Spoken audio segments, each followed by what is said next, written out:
Finnish TV Documentaries present. In the heart of India lie the ruins of a forgotten civilization. Here, for thousands of years, Hindu kings built spectacular palaces, mighty fortresses, and ornate temples. They worshipped sex. They cast their beliefs in stone. But they had to fight to preserve their way of life. Today, all that we know of their alien culture is the Kama Sutra. Our investigators are traveling to their ancient kingdom. Some of the acts depicted are so acrobatic, they're enough to make an anthropologist blush. To explore what drove them to create such explicit images. You do feel slightly guilty looking at some of it. And to uncover their world, a world of princes and concubines. A world where men devoted to the art of pleasure were also experts in the art of war. This is the lost world of the Kama Sutra.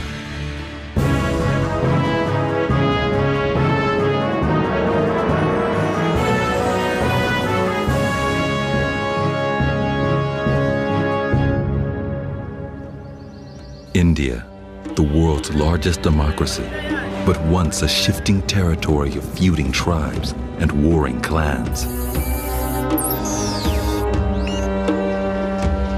1,000 years ago, here at Khajuraho, in the kingdom known as the Heart of India, a dynasty of Hindu kings called the Chandelas constructed an amazing city of temples. And yet, it's not their grandeur that has earned these temples their fame. What has made them notorious is sex.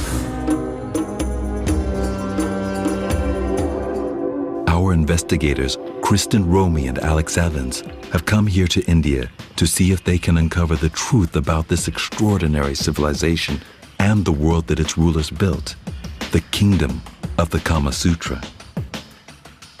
They believe these temples hold the vital clues to understanding a people for whom sex was not a taboo. They are the key to recreating a world completely different from our own. You have the erotic art at the joining of the Great Hall and the hallway. These explicit images of sex are the first clue to this ancient culture. They are derived from the Kama Sutra. This ancient Indian manual is now famed for its description of sexual positions. But it was written as a way of teaching people the central importance of sex and desire. It's a window into ancient Hindu beliefs. Archaeologist Kristen Romy has explored the pyramids of Egypt and the Great Wall of China, but nothing has prepared her for the temples at Khajuraho, covered with erotic art. The detail here in this temple is absolutely amazing. I mean, just the amount of energy that's been poured just into this tiny little building. Kristen is on a mission to decipher these carvings. You turn into a single corner, and all of a sudden there's another whole sculptural unit. It's almost like, where's Waldo? It's absolutely remarkable. And every figure, every detail has a sacred purpose. This is a religious text written in stone.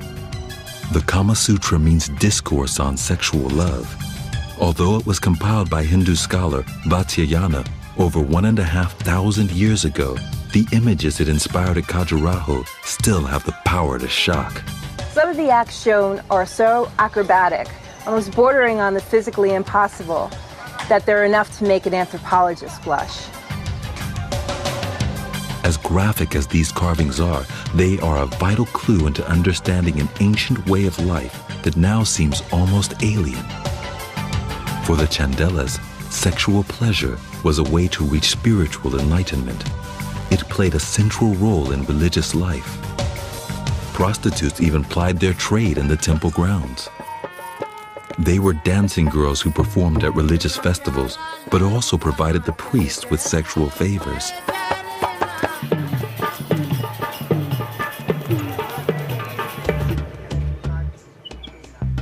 Alex Evans is a stonemason, expert in the construction of ancient buildings.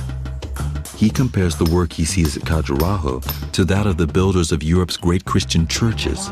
The way that the human figure is depicted here is very different to what you'd see in a typical medieval cathedral. Here it is very sensual. But he wants to see beyond the figures, to know how the building beneath is still standing after 1,000 years. If the figures are an expression of religious devotion, the structure itself is the product of tremendous effort and engineering skill.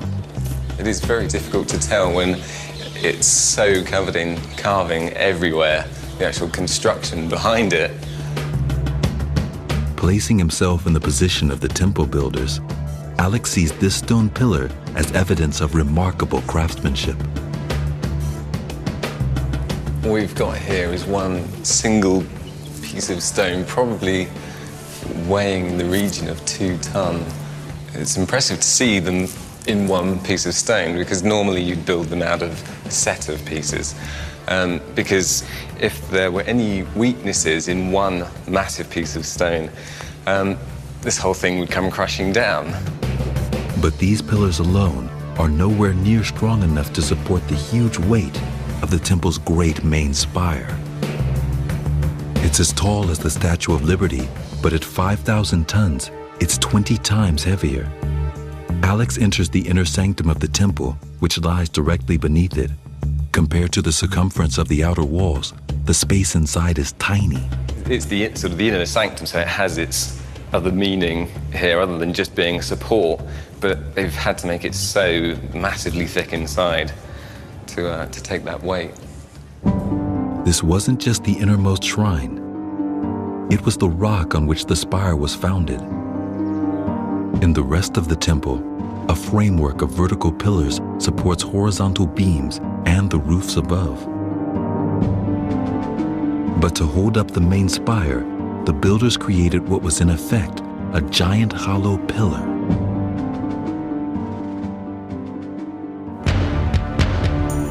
The Chandelas built high because they wanted their spires to represent mountain peaks. They believed their god Shiva lived in the Himalayas. This Hindu god takes on many forms. At Khajuraho, he is still worshipped as the creator of life, and the Chandelas celebrated him as such throughout the temples. These temples burst with sensuous images of gods and mortals in erotic poses. They are all reminiscent of descriptions in the Kama Sutra. 646 figures adorn one temple alone. Their erotic displays incurred the wrath of Muslim warlords who were looting and burning Hindu temples throughout northern India. For these Muslims, depictions of the naked body were an affront to their religion, and they would have to be destroyed. But the Chandelas were not merely temple builders with a taste for the exotic. From her study of the carvings, Kristen has discovered that the temples also reveal them to be warrior kings. They were schooled in the art of battle. And the time would come when these people, devotees of pleasure and the arts of love, would have to fight to defend their erotic temples and their way of life.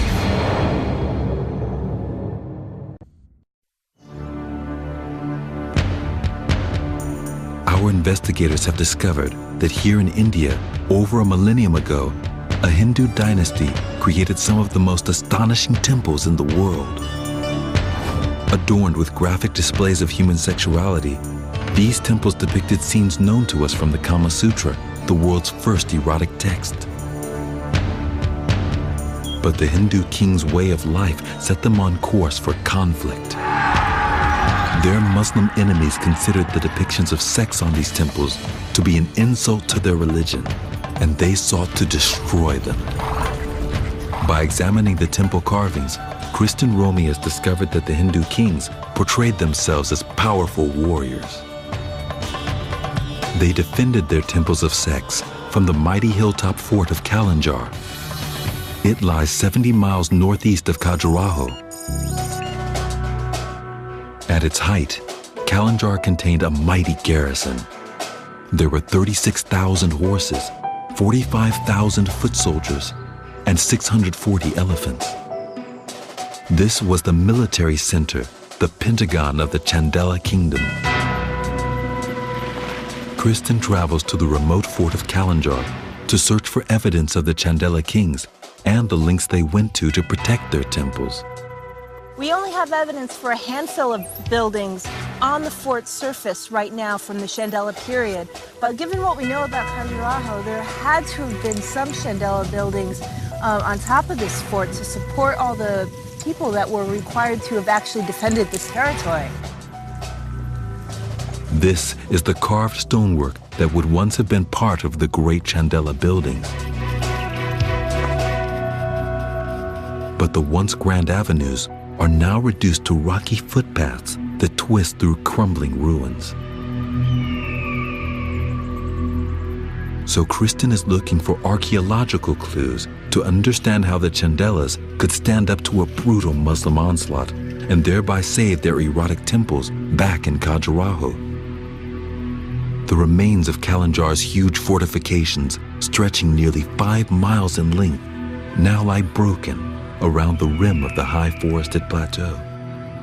But 1,000 years ago, it was a formidable barrier. It would face its greatest test in 1019, when a fierce army of Muslim raiders arrived from Afghanistan. They laid siege to it with a ferocious army of tens of thousands of soldiers accompanied by military drummers. This handful of drummers that you hear is from a celebration on the village below. Now, just imagine thousands and thousands of Afghan troops amassing on this plain, ready to lay siege to Kalinjar Fortress. Kind of scary, isn't it? This battle-hardened army had struck fear into India's kingdoms for over 2 decades. Now, the wealth of the Chandelas and the temples of sex at Khajuraho became its target. But taking on Kalinjar Fort would not be easy. The troops faced a steep 700-foot climb through thick jungle, then sheer cliff faces, protected by swarming killer bees, with massive stone walls rising above.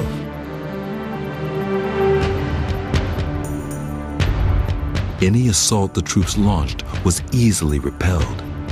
So they surrounded the mountain fort and laid siege, cutting off supplies to the Chandela's army.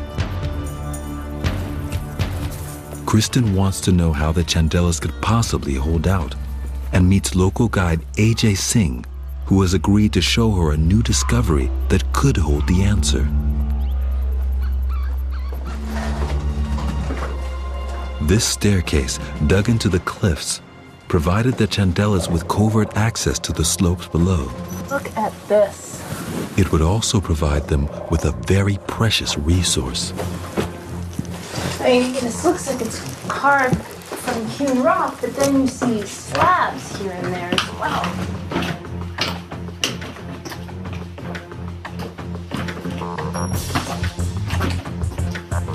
It's remarkable that this entire thing has been hewn out of rock. You can still see the marks from the carvers. Not as delicate as the temples. Now it's getting really dark.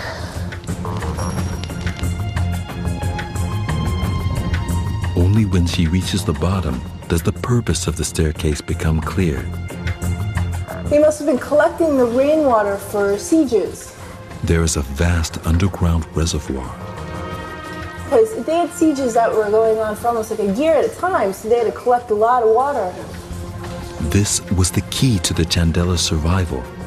100 feet long by 40 feet across by 10 feet deep, it held nearly 300,000 gallons of water.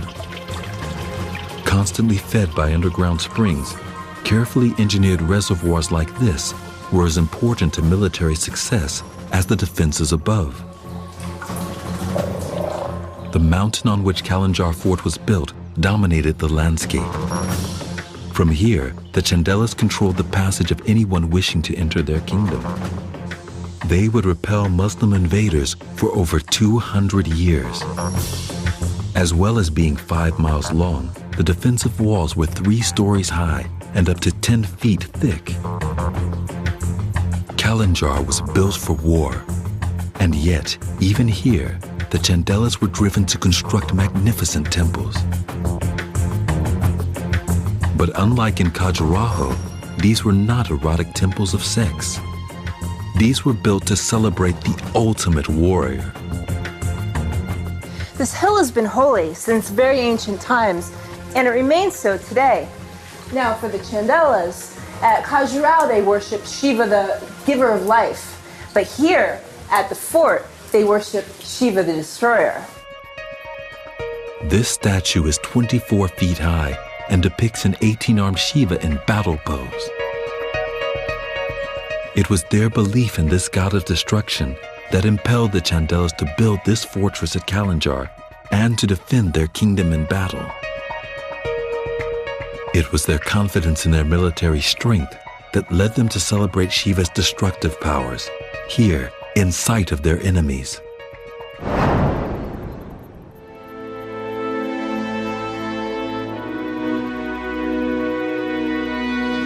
This temple was not always open to the sky.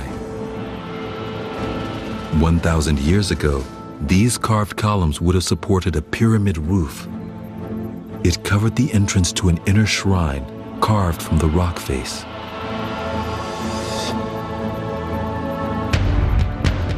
Kalinjar Fort saved the erotic temples of Khajuraho from destruction and shielded the Chandelas' realm from Muslim occupation. It would buy them time for their religion and the way of the Kama Sutra to flourish. In victory, they would expand their temple city to cover an area of over 5 square miles. Next, we reveal the true extent of what they achieved in that time.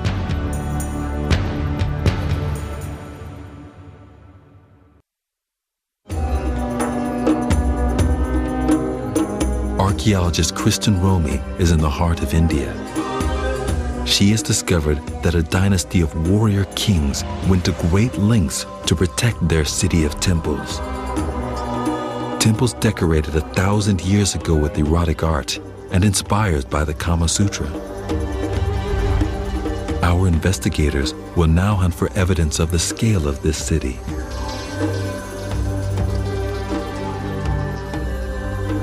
Today, the temples that are still standing have survived the ravages of time, enemy attacks, and encroaching jungle.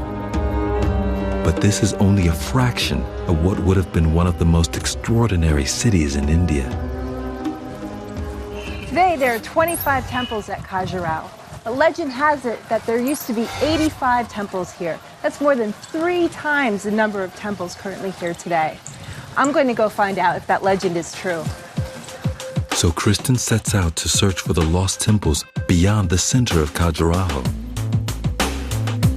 Stonemason Alex Evans continues to examine the temple walls. He is investigating how so many temples could be built in only 100 years. I don't think these joints are original. They've been repaired with a very hard cement. Pink is probably from the colour of the actual sand that's been used, but it doesn't give a clear idea of just how fine these joints probably would have been, and I'd like to see evidence of that. The repair work has made it hard for Alex to understand how these temples were built. He needs to find one that hasn't been restored. 1.5 miles outside Khajuraho, near the village of Jatkari, recent excavations have revealed the remains of a huge temple. Until 1999, this site looked like a vast mound of earth and rock. But archaeologists then revealed a temple platform covered in carvings. Now, this site is an archaeologist's dream. From what we know about these other temples in Khajuraho, only a small amount of the actual temple is revealed. But what is revealed has been remarkably preserved. And here's this fantastic little frieze of warriors and elephants going off to war. And the detail here is amazing. You can see his little belt and the reins on the elephants, and this little procession here. It's just magnificent, which just makes me want to go out and look for some more stuff, which I'm going to do right now. The carvings are remarkably preserved. This is a promising sign. It means there could be more temples out there under other mounds. Alex Evans believes that the base of the collapsed temple could give him the answers that he couldn't find at the temples in Khajuraho. The joints are mainly around 1 millimeter or less. They're so tight, each stone is tailored to the next. To show you how expertly crafted this is, I've got this dollar bill here. This was a test that we actually use on site as well today, just to see how tight the stonework is. It's pretty tight, which is a pretty good sign of how accurately they work to. This is the evidence Alex was looking for. It confirms his belief that no mortar was needed and that iron clamps locked the stone tightly in place. While parts of the lower levels of the temple are still intact, the superstructure has collapsed and now lies littered around the site. These fragments give Alex a unique opportunity. He thinks he has uncovered the technique the temple builders used to make their elaborate designs. This male-female jointing, this being the female end, is actually something very difficult to do in stonework. Getting large pieces of stone to fit together. I'd be interested to see if there was a male end to this. He hunts the field of stone for the right piece to fit into this block. Here we are. You can actually see the tool marks still on it. And it's made slightly smaller as well. Just so that there's some play. Alex has discovered that this system of interlocking stone fragments, much like a 3D puzzle, enabled the temple builders to engineer complex but strong designs. With the whole temple now in pieces around him, Alex uses his expertise to analyze the stonework with forensic precision. He can decipher each and every mark on the stone and reveal the step-by-step process used by these forgotten craftsmen over 1,000 years ago. These larger marks here are created with a tool called a punch. It's shaped in this way to take more material off. You've got more force going behind a smaller point. As you were working, you'd be swinging, cutting across like this. You can actually see the diagonal lines where they've cut. And where you have these indentations is where the chisel actually stopped.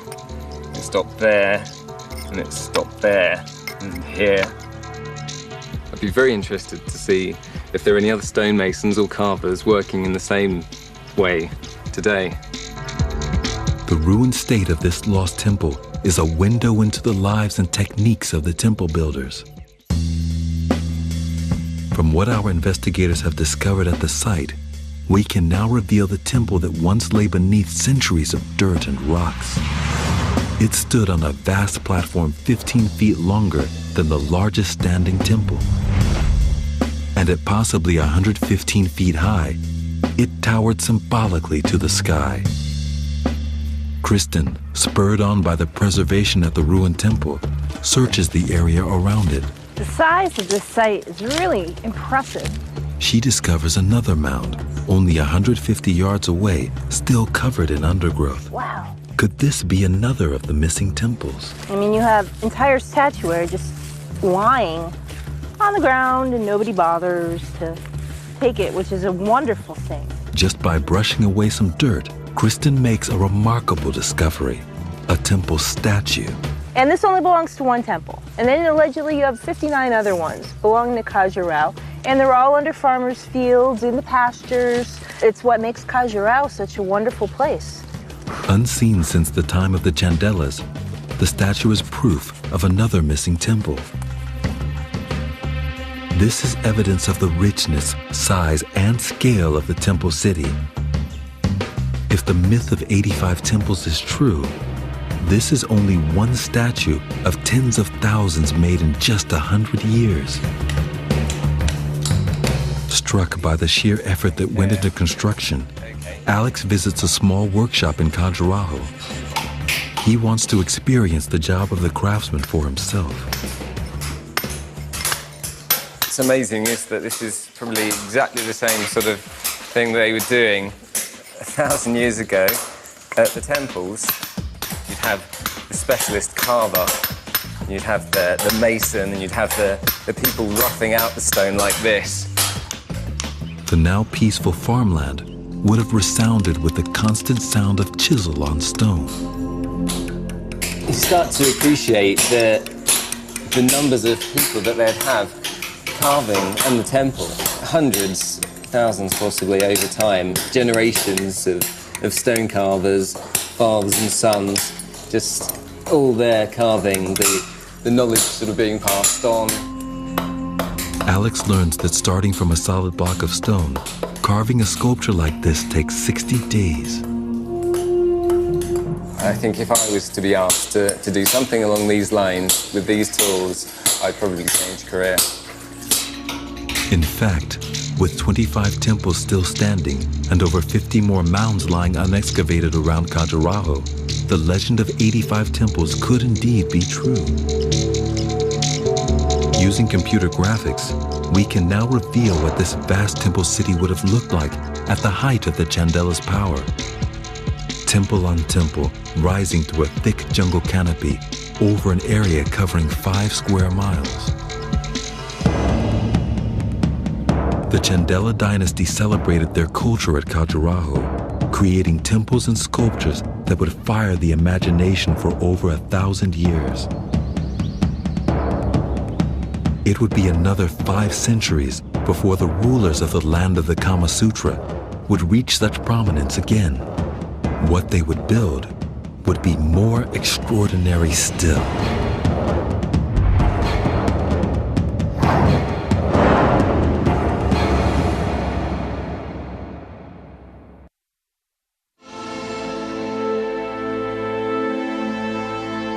Here in India, at Khajuraho, our investigators have revealed the full extent of a magnificent 1,000-year-old city famed for its erotic temples. They have discovered that the Chandelas defended their kingdom from Muslim invaders, and it flourished.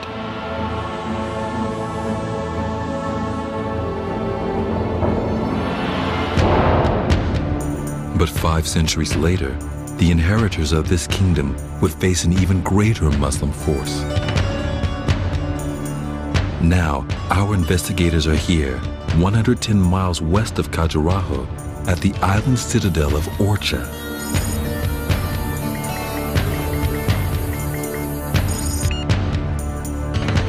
They will learn how these Hindu kings also celebrated the delights of the Kama Sutra.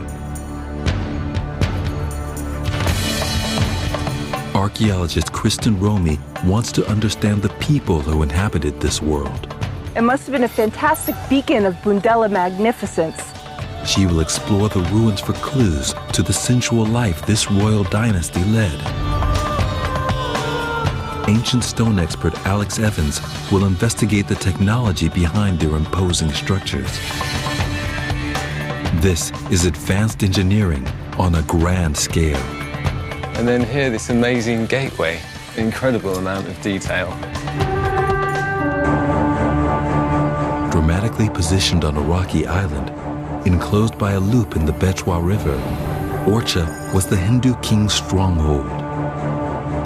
But, like the builders of the temples at Khajuraho before them, they lived in fear of destruction at the hands of Muslim enemies. So the island was ringed not only with water, but with great fortifying walls.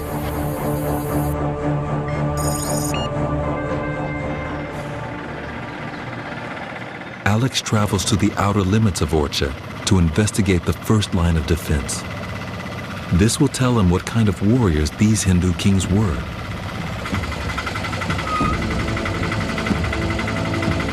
Very intimidating wall. It's over 20 feet thick and stretches for 4 miles. If you were trying to approach the palace, your goal was the palace over there, you've got to get through this, which looks like it was made to keep elephants out. It's huge. On closer investigation, Alex discovers that no mortar has been used to hold the wall together.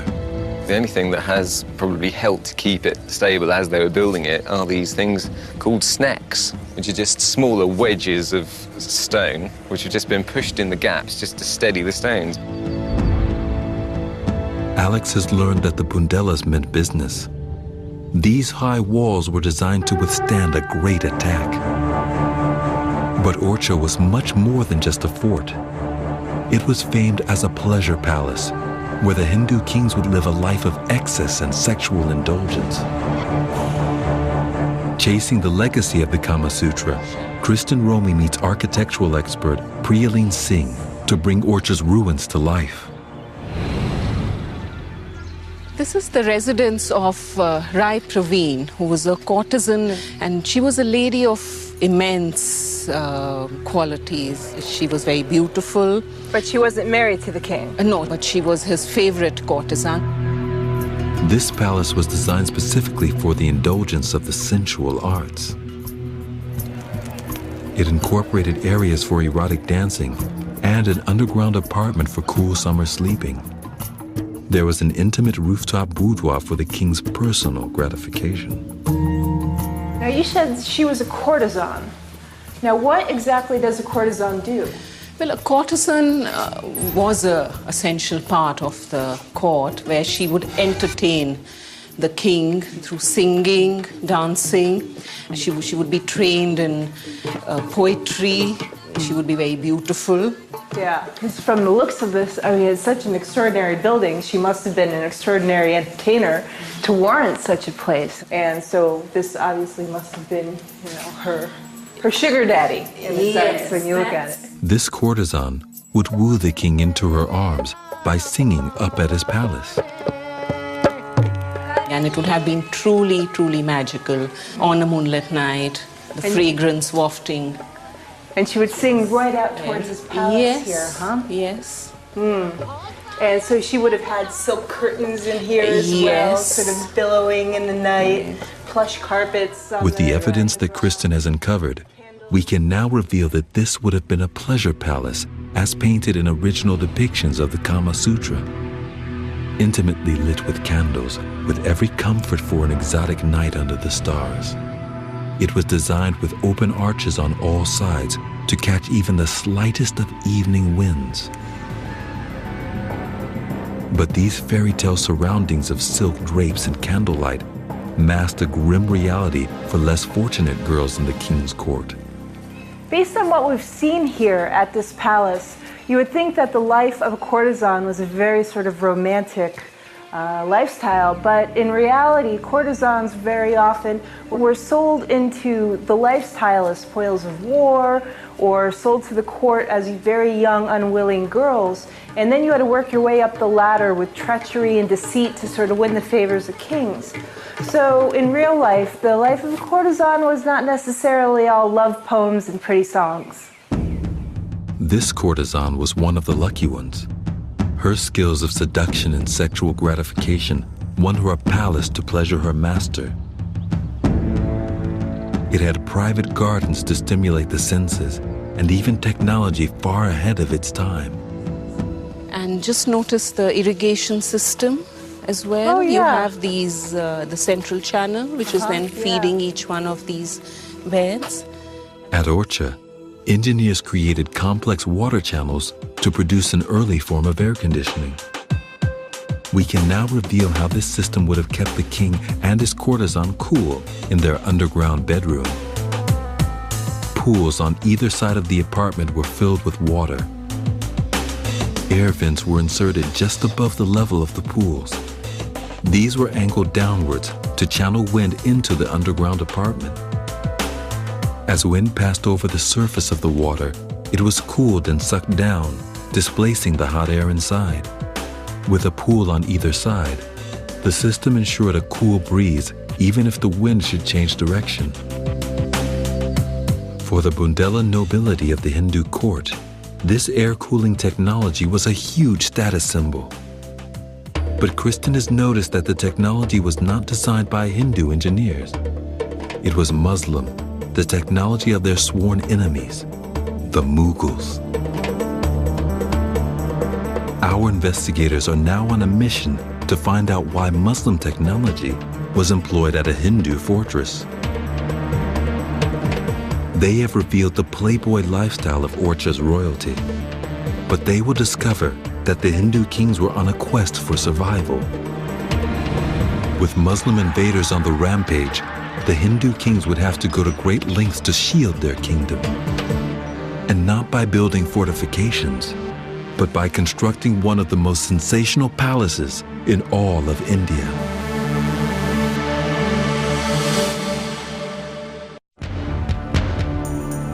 Our investigators are at the medieval pleasure palaces of Orcha in India.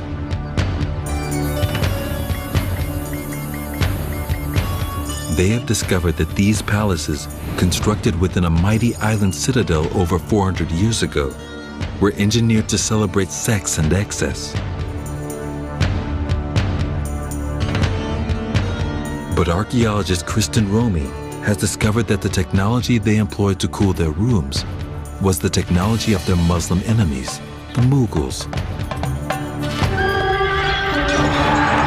For 50 years, the Mughals had ransacked and fought their way through India to expand their empire. They destroyed anyone who stood in their path.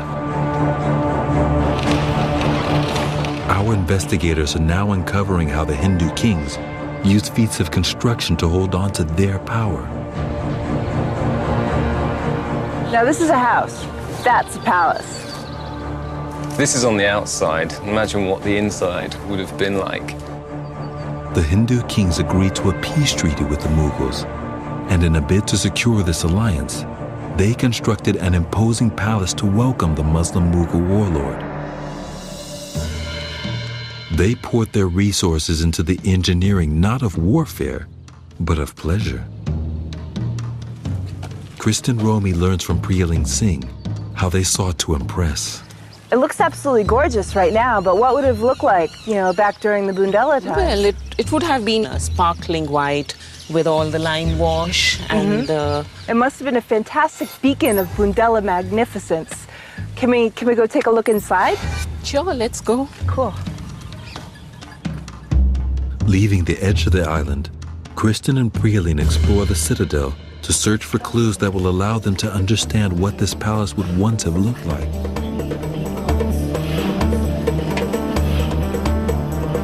Before, in the heart of India, the Hindu kings were forced to fight to protect their temples of sex. Now, these kings were using architecture as a tool for diplomacy.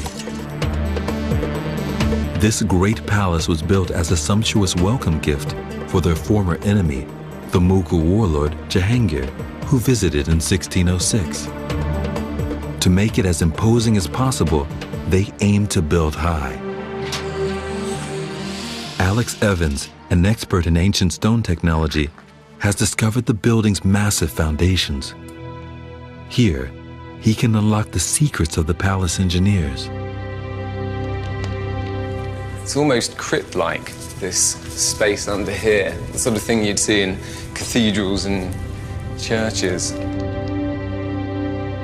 Very quick to put this together, but they had to make it massively thick to take the sheer weight above again.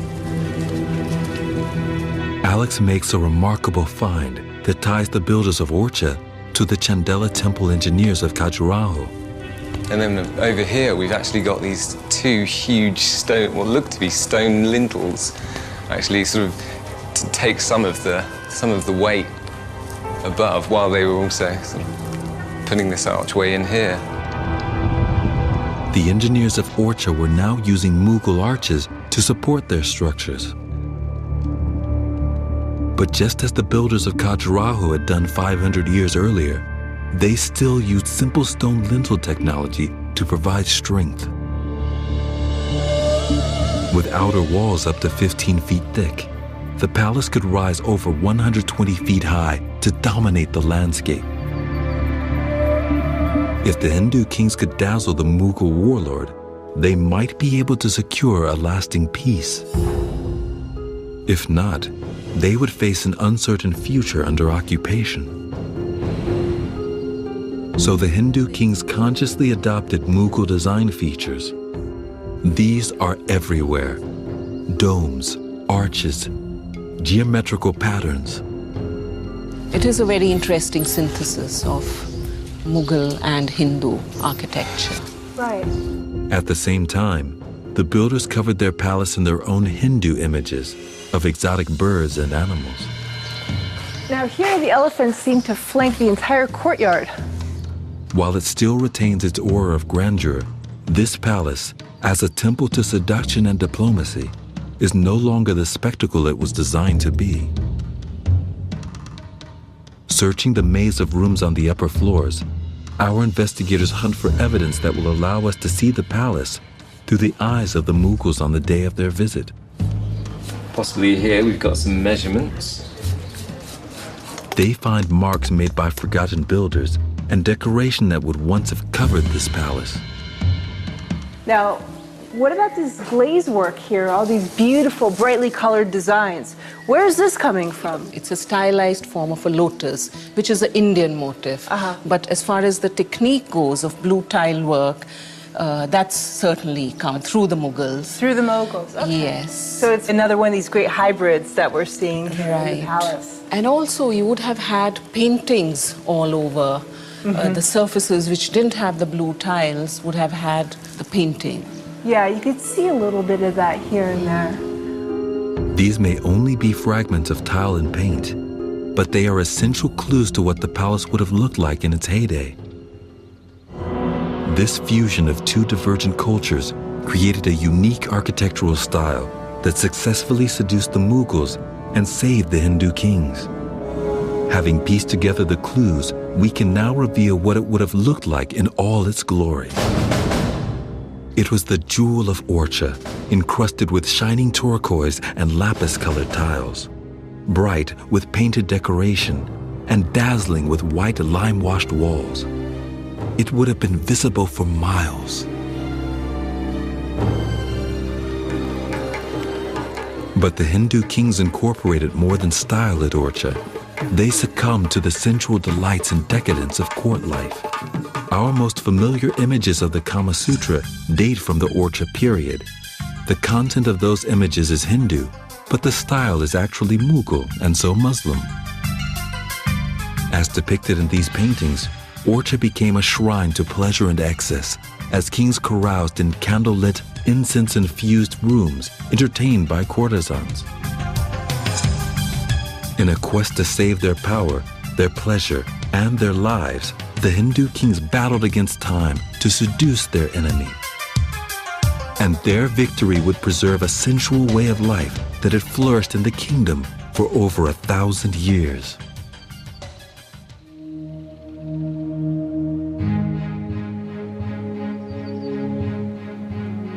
The ancient heart of India has been governed by the spirit of the Kama Sutra for millennia. Our investigators have learned that two dynasties of Hindu kings, 500 years apart, created magnificent buildings to celebrate sex. One dynasty created a great city of temples covered in erotic images. They protected it from rampaging enemies at a mighty hilltop fort. The other built a pleasure fortress on a river island and defended it not through war, but by seduction and diplomacy. Both dynasties preserved a way of life with sex at its center. And in all their feats of engineering, they were driven by the same impulse, the impulse of the Kama Sutra.